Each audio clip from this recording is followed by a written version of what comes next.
ঢুকতে দেওয়া হচ্ছে না, এছাড়া সাধারণ মানুষকেও ঢুকতে দেওয়া হচ্ছে না। আপনারা কি কারণে? আমরা সাধারণ যারা মানুষ, যারা অত্র এলাকার বাসিন্দা অথবা অত্র এলাকার যে বিভিন্ন অফিস রয়েছে সেই অফিসে যারা চাকরি করে, তারা যথাযথ কাগজ যদি তারা আমাদের দেখাতে পারে যে আমরা এই এলাকার বাসিন্দা অথবা এই এলাকায় চাকরি করি, অবশ্যই। সরকার পতন করাই দিয়েছে আমরা, এখন আপনারা এনজিও মার্কা সরকার করে আপনারা ভাগ বাটোয়ারার ক্ষেত্র বসাবেন। সরকার যেমন গঠন করেছি নামাই। আসলে আমি তাদের মতো আসি নাই, এখানে আমার জন্ম, এখানেই বড় হয়েছি। এক সময় টাঙ্গাইল বলতে হুজুর মৌলানা ভাসানীকে বুঝাতো। কোথায় যাবা চান্দু, এখন কিন্তু সেই সাবেক প্রধানমন্ত্রী নেই। আপনারা এখন সুন্দরভাবে দেশ পরিচালনা করবেন। কোনো আসামি ধরতে গেলে অবশ্যই নিজের খেয়াল খুশি মতো ধরতে পারবেন না, তার নামে ওয়ারেন্ট আছে কিনা তাকে অন্যায়ভাবে সার্চ করতে পারবেন না। সুপ্রিয় দর্শক শ্রোতা, আসসালামু আলাইকুম।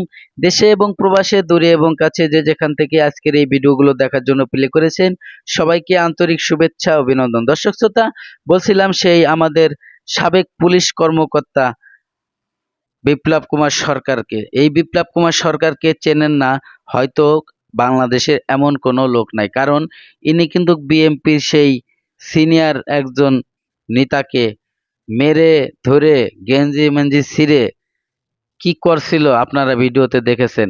সেই আমি বলছিলাম সেই জয়নাল আবেদিন ফারুকের কথা। তিনি কিন্তু এখন তাদের নামে মামলা করেছে, ডিএমডি হারুনের নামে মামলা করেছে, ওসি বিপ্লব কুমার নামে মামলা করেছে। এখন সেই মামলার চার্জশিট শুরু হয়েছে। প্রিয় দর্শক, ঠিক এই মুহূর্তে এখন কিন্তু সেই বিপ্লব কুমার সরকার বাংলাদেশে নেই, এবং তাকে কিন্তু সাধারণ বর্তমান অন্তর্বর্তীকালের সরকারের আমলে যে পুলিশ প্রশাসন, তারা কিন্তু এখন হারিকেনের বাতি দিয়ে খুঁজতেছে, তাকে কিন্তু বাংলাদেশের কোথাও পাওয়া যাচ্ছে না। শোনা গেছে তিনি নাকি কুমিল্লার ওখান দিয়ে একটি বর্ডার গার্ড দিয়ে কিছু মানুষের সাহায্য নিয়ে ইন্ডিয়ায় পলাতক হয়েছে। দর্শক, সে ইন্ডিয়া যাওয়ারই কথা, কারণ সে কিন্তু বিপ্লব কুমার রায়, তিনি কিন্তু হিন্দু। আর এই বাংলাদেশে সাবেক প্রধানমন্ত্রী আমল ছাড়া হিন্দু কোনো অফিসার এই দেশে কমই থাকবে। তারা তো বিগত দিনে অনেক অন্যায় করেছে, অনেক অত্যাচার করেছে, সাধারণ মানুষের উপরে জুলুম করেছে। আমরা ইতিমধ্যে অনেক গণমাধ্যমে দেখেছি। প্রিয় দর্শক, একের পর এক লাশ ফেলে দিছে, কোনো প্রতিবাদ করে নাই, এবং কোনো কথা বললেই বিএনপি জামাত শিবির রাজাকার, যে কথাই বলুক সে রাজাকার। দর্শক, এই রাজাকার নিয়ে খেলাখেলি বেশ 18 বছর ধরে তারা খেলেছে। দর্শক, চলুন আমরা সেই গুরুত্বপূর্ণ ভিডিওটি দেখি, তারপরে কিছু কথা আপনাদের সাথে শেয়ার করব। ঢুকতে দেওয়া হচ্ছে না, এছাড়া সাধারণ মানুষকেও ঢুকতে দেওয়া হচ্ছে না। আপনারা কি কারণে? আমরা সাধারণ যারা মানুষ, যারা অত্র এলাকার বাসিন্দা অথবা অত্র এলাকার যে বিভিন্ন অফিস রয়েছে সেই অফিসে যারা চাকরি করে, তারা যথাযথ কাগজ যদি তারা আমাদের দেখাতে পারে যে আমরা এই এলাকার বাসিন্দা অথবা এই এলাকায় চাকরি করি, অবশ্যই আমরা তাদেরকে সসম্মানে ঢুকতে দেব। কিন্তু যেটি আপনারা মনে করছেন যে বিএনপি অফিস, যেখান থেকে গতকালকে অসংখ্য ককটেল এবং অন্য বোমা এবং অন্যান্য দ্রব্য আমাদের উপর নিক্ষেপ করা হয়েছে, আমাদের প্রায় 34-35 জন পুলিশ সদস্য মারাত্মকভাবে আহত হয়ে এখনও রাজারবাগ পুলিশ হসপিটালে চিকিৎসাধীন রয়েছে। কাজেই এইখান থেকে প্রচুর পরিমাণ বোমা উদ্ধার করা হয়েছে। কাজে এইটিকে আমরা একটি ঘটনাস্থল, যেটিকে আমরা পুলিশি ভাষায় প্লেস অফ অকারেন্স বলে থাকি, এইখানে এটিকে আমরা প্লেস অফ অকারেন্স মনে করেছি, এবং এইটি এখন পর্যন্ত আমাদের দায়িত্বে রয়েছে। আমাদের ক্রাইম সিন এখানে কাজ করছে প্রতিটি জায়গা। এটি আইনের পরিভাষায় সাধারণ দৃষ্টিতে অনেক কিছু মনে হতে পারে, কিন্তু আমাদের ক্রাইম সিন প্রতিটা এবং বোম ডিসপোজাল ইউনিট প্রত্যেকটি ফ্লোর তন্ন করে খুঁজবে। এটা আমাদের কাজ চলছে। যতক্ষণ পর্যন্ত আমাদের কাজ চলমান রয়েছে ততক্ষণ পর্যন্ত এটিকে আমরা একটি ক্রাইম সিন হিসেবে বিবেচনা করছি, এবং ক্রাইম সিনে আইন শৃঙ্খলা রক্ষাকারী বাহিনী ব্যতীত অন্য কারো, বিশেষজ্ঞরা ব্যতীত অন্য কারো প্রবেশ সম্পূর্ণ নিষিদ্ধ। মানে কি নিরাপত্তার খাতিরে আপনারা পুরো এলাকা ঘিরে রেখেছেন?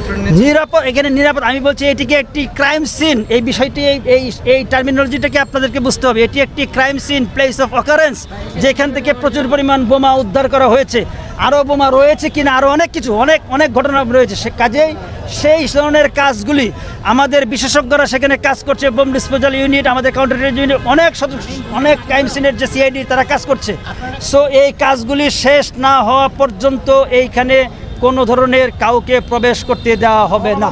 ব্যাংক বিমা বন্ধ রাখা হয়েছে। নো ব্যাংক বিমা কোনো, আমি আবারও বলছি পরিষ্কারভাবে, যারা এখানে চাকরি করে অথবা এখানকার সাধারণ বাসিন্দা তারা নির্দ্বিধায় আমাদের সঙ্গে কথা বলে অবশ্যই আমরা তাদেরকে সসম্মানে তাদের জায়গায় পৌঁছে দেব। একজন অফিসারই বলেছে ব্যাংক বন্ধ রয়েছে। নো ব্যাংক, কোনো ব্যাংক বন্ধ নাই, কোনো বিমা বন্ধ নাই, কোনো অফিস বন্ধ নাই, কোনো সাধারণ মানুষের চলাচলে কোনো বাধা বিঘ্ন নাই। দোকানপাট বন্ধ রাখা হয়েছে কি?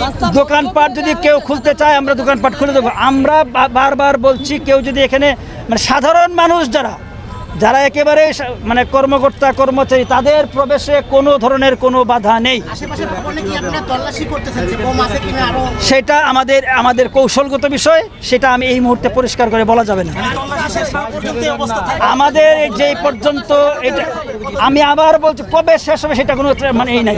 তদন্ত কার্যক্রম কখন শেষ হবে এটার কোনো সুনির্দিষ্টভাবে আমি এখন বলতে পারবো না, কিন্তু আমি বলছি এটি একটি ক্রাইম সিনের কাজ শেষ না হওয়া পর্যন্ত এখানে, আমি আবারও বলছি যে nobody is allowed to enter into the party office. Thank you very much. পরিকল্পিতভাবে সাজিয়ে বোমা আমি বলবো, অনেকেই অনেক কথা বলতে পারে, সেটা তার ব্যক্তিগত মতামত হতেই পারে, বাট একজন পেশাদার আইন শৃঙ্খলা বাহিনীর সদস্য হিসেবে, পেশাদার একজন পুলিশ কর্মকর্তা হিসেবে আমাদের কাজ হচ্ছে সাধারণ মানুষের জানমালের নিরাপত্তা বিধান করা। Thank you very. দর্শক শ্রোতা, খেলা কিন্তু জমে গেছে, খেলা কিন্তু আবার নতুন করে জমে গেছে। সুপ্রিয় দর্শক শ্রোতা, এতক্ষণে আপনারা যে ভিডিওগুলো দেখেছেন আশা করি হয়তো আপনাদের ভালো লেগেছে। দর্শক, আরো একটি ভিডিও ক্লিপ এখন আপনাদের সাথে দেখাবো এবং কয়েকটি কথা আপনাদের সাথে বলতে চাই, তা না হলে হয়তো আপনারা বুঝবেন না। প্রিয় দর্শক, আমাদের নুরুল হোসেন নুরু ভাই, ডাকসুর ভিপি নুরুল হোসেন নুরু ভাই, উনি কিন্তু এখন চেতে গেছে, সাধারণ মানুষের মতো উনি এখন নেই। প্রিয় দর্শক, এই ডাকসুর ভিপি নূর ভাই উনি কিন্তু এখন বর্তমান অন্তর্বর্তীকালের সরকারকে হুঁশিয়ারি দিলেন এবং হুঁশিয়ারি দেওয়ার পরে এই কথাই বলতেছে, যেভাবে আমরা ক্ষমতা আপনাদেরকে হাতে তুলে দিছি 1 মাসের মধ্যে, ঠিক ওরকমের 1 মাসের মধ্যে আপনাদের ক্ষমতা আমাদের হাতে নিয়ে আসতে পারি, ছাত্র জনতা আবারও মাঠে নামলে।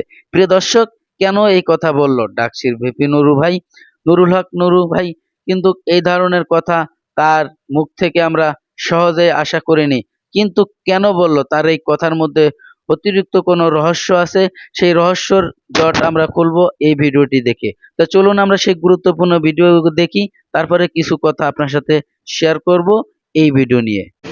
সরকার পতন করাই দিছি আমরা, এখন আপনারা এনজিও মার্কা সরকার করে আপনারা ভাগ বাটোয়ারার ক্ষেত্র বসাবেন।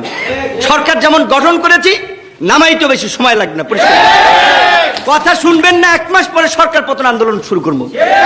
কথা পরিষ্কার। গুটি কয়েক ছাত্র সমন্বয়কে নিয়ে ভাববেন আপনারা সব পরিচালনা করবেন।